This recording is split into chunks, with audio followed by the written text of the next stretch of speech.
Caitlin. Hi. I think we've established that. This is supposed to be a Q&A, so you guys do the Q and I'll do the A. Sound good? But without you, I can't do anything. So.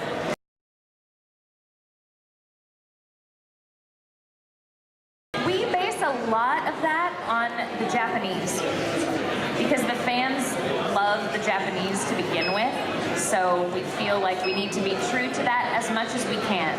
There are vocal stereotypes that exist in Japanese anime that you probably notice from one show to another, right? The tiny cute girl always has a voice that's way up in the rafters, and then there's a certain voice for the crazy girl and the butch girl and etc. And this kind of guy and that kind of guy. So we do actually start with those things. The shy girl has a breathier voice. The tomboy kind of girl sounds, you know, like a typical Haruhi sort of character. Is it a boy? Is it a girl? I don't know.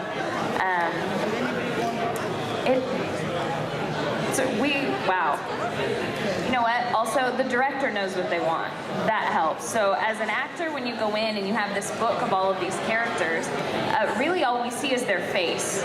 We don't see a whole layout of all the characters next to each other to go, oh, that's the one who wears the trashy clothes, that's the tall one, the short one, the little sister. We don't know. We have a picture this big of their face and a little paragraph that says a bit about them. You know, this one is a magical girl, so-and-so is her best friend, she's in love with la la la, go. That's what we have to go on. So I think what's most important at an audition is to do your best just to bring them to life with the 6 or 8 lines that you have. And when you go in, if the director wants you to do something different, they'll tell you, which is great. They'll say, oh, make it higher or younger, give her more energy or less. And you really just go from there. To say that the actor doesn't have any say is not entirely true, but it really is a team effort what the voice is going to sound like in the end.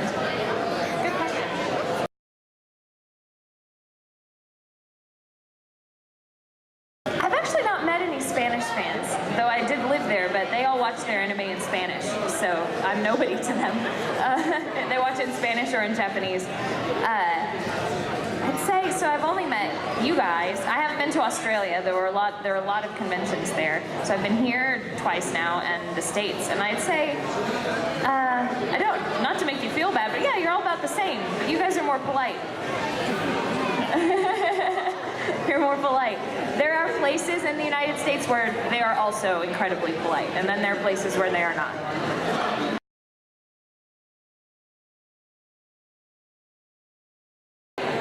Kyoya is the answer. I love Kyoya.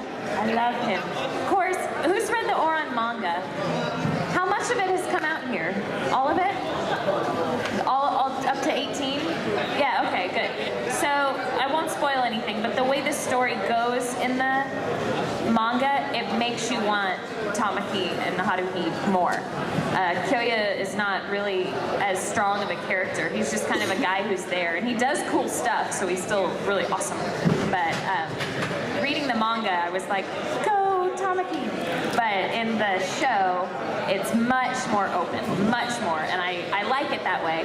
People always ask me, who should Haruhi be with? I'm like, well, now Caitlin's answer is Kyoya, because Caitlin likes Kyoya. But in truth, the way they made just the anime, if you look at it just by itself, I think there is no answer to that question at this point. After one season of watching Haruhi, she's really just learning how to have friends, right? And how to enjoy herself and how to relax. She doesn't quite understand what romantic feelings are yet. You get a glimpse of her feeling kind of awkward in a couple of situations, but that in no way shows, oh, she's in love with that guy. Like, no, it does. You don't know what's going to happen, and that's why I love it. I wish there were more of the anime, but I like the ending that they had because it's open. It leaves it open to the fans to kind of create on their own the ending that they would want.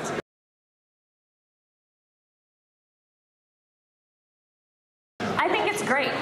I think it's great. I know a lot of people that didn't know it was a field they could even get to try until they got professional work. And that's really difficult. Like, how do you know you're going to be good at it? Like in theater, you can do any old little play, any place, and get the experience, and then eventually you end up, on some professional stage somewhere. And that didn't really exist for voiceover before the internet. I suppose if you knew somebody who had a business that needed a voiceover, they could just hire you to do their outgoing phone messages or something like that. But now it's legitimate. There are voice banks where people post their demos and get hired for jobs. But I do know from my friends who do it that it's a lot of work for the actor. A lot of auditioning and having to keep up with the clients who maybe aren't as professional as you would like them to be. So keeping up with getting paid on time, and maybe you're really making little to no money at all, but at least it gets you the experience. And if you have something physical, I guess, for the ears that you can say, I did that and I did that, and point people, go listen to this commercial I did and that one. And so yeah, I think it's good.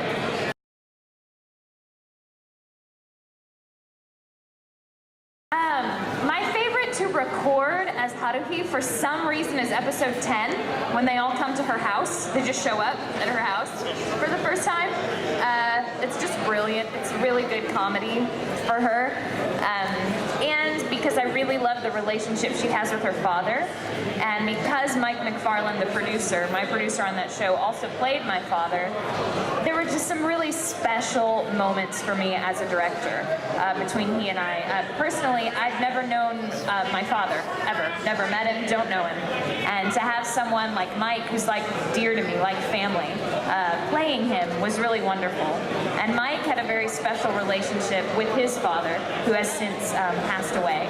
So, I don't know, it was just really special. Like, even thinking about it, I kind of get choked up when, he's watching her in the grocery store talking about her, and it's awesome. Like, I think both of us, while we were recording, understood the weight of it to each of us personally, and we didn't even have to express that to one another. We would just have some really quiet moments, and I remember crying while he was recording because it was just so special to me. So I really love episode 10 personally.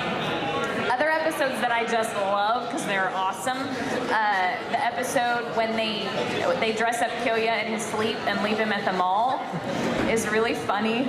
And this isn't just because I'm a Kyoya fangirl, but Kyoya heavy episodes are so well written. They're so good. So, and then Kyoya met him. Episode 24, when Tamaki and Kyoya become friends, is also brilliant. It's brilliant, and everyone in it did a fantastic job. Now, Haruhi's not even in that episode. I think she says 2 lines. So those are my favorites.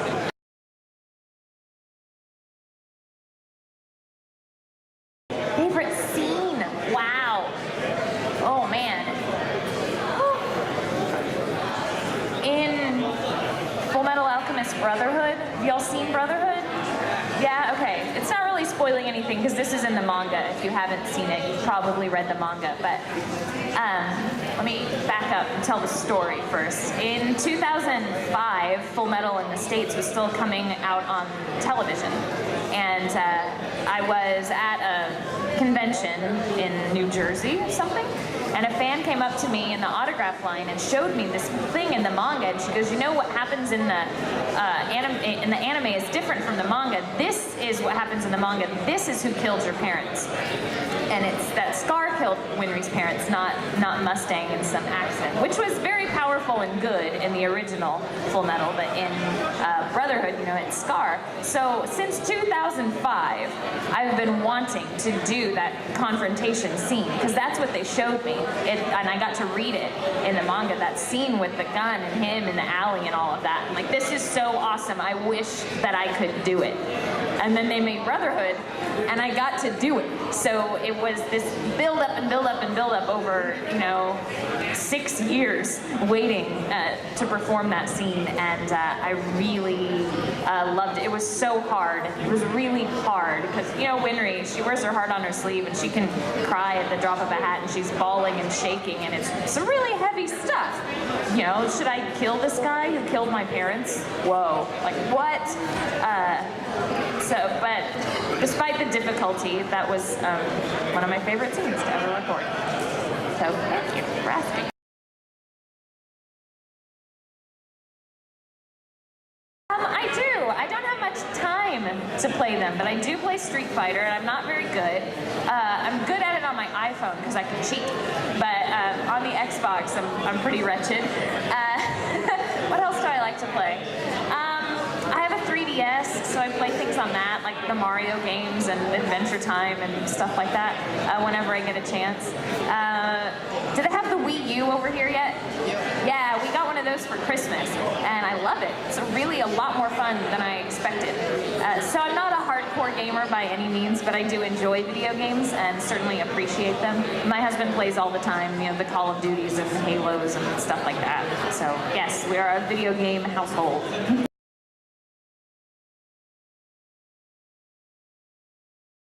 I really miss the stage a lot, so much. I haven't done a play since 2007. I think that's right, maybe 2006. It's been so long because once I started directing, that was a full-time job, and I didn't really have time at night to then go to rehearsals and be in a play. And in Dallas, where I live, there's not a lot of paid theater, and the theater you do get paid for, it doesn't even cover your gas, because it's not like here where everything's well connected by trains and stuff. You have to drive pretty much everywhere. And now, where I live in Dallas, I'm near a number of theaters, but I work nights. I teach ESL, English as a second language, so I can't do theater. And I went and saw my friend in a play last weekend, and it's, funnily enough, the first theater where I saw a professional show when I moved to Texas, and then the first professional theater that I worked at in Texas, and the last professional theater that I did a play at in 2007, and I went and saw my friend at that place, and I'm desperate to be back on the stage again so much, but I just don't know. I don't know how it can happen. It would mean like quitting my job, essentially. So yeah, that's hard.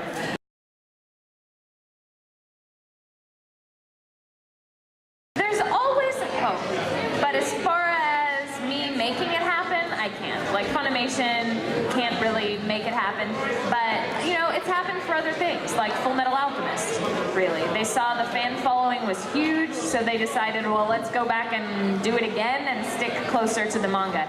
And that was done by Aniplex and Bones, and Oron was also done by Studio Bones, maybe Aniplex too. So I always hold out hope. It could happen. People want more Oron. But then there are other shows that people have wanted more of for years and years, like Fruits Basket, and that never happened. So who knows? Who knows? But wouldn't it be great? They made that live action show. So I don't think we'll ever dub that or like release it, but maybe, you never know, maybe they'll go back and make more anime.